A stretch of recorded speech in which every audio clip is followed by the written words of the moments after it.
দেশের জন্য কাজ করতে সবারই ভালো লাগে।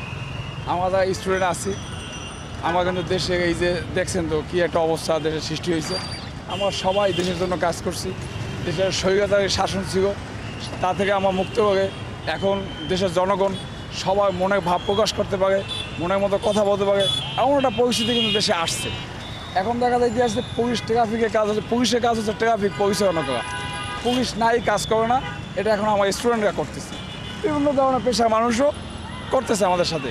তবে আসলে এই কাজটা করতে ভালো লাগে, জনগণের জন্য করি, দেশের সাথে আমরা কাজ করি। শাহবাগে এই থানার পাশে কিছু গাড়ি আছে, হ্যাঁ, পুরানো গাড়ি আছে, রাখা আছে। ওইটা আশেপাশে মানুষজন ভাঙে ছিল, বিভিন্ন পার্টসপাতি, মূল্যবান পার্টসপাতি নিয়ে যাইতেছে। আমার স্টুডেন্টরা যাইয়া তাদেরকে নিষেধ করছি, এটা রাষ্ট্রীয় সম্পদ, এটা আমাদের সম্পদ, আমাদের দেশের সম্পদ, এটা নেওয়া যাইবে না। তাদেরকে আমরা বুঝাইছি।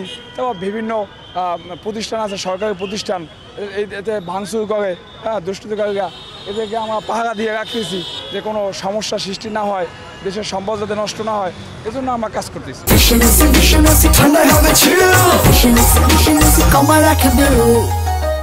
স্বাধীন সরকার এখন তো আপাতত কোনো ট্রাফিক রোডে নেই, যার কারণে সব স্টুডেন্ট তাদের নিজের ইচ্ছা থেকেই দায়িত্ব পালন করছে। আমাদেরও ভালো লাগছে, জনগণ আমাদের মানছে, এটাও দেখে ভালো লাগছে।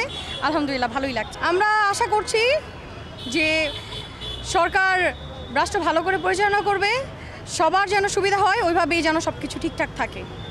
আমরা স্বাধীন দেশ চেয়েছি, স্বাধীন দেশ পেয়েছি, এরকম স্বাধীন যাতে সব জনগণ স্বাধীনভাবে চলাফেরা করতে পারে, আমাদের এতটুকু চাওয়া।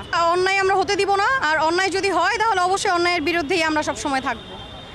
আশা করি আপনারাও আমাদের সাথে থাকবেন, সবসময় অন্যায়ের বিরুদ্ধে রুখে দাঁড়াবেন।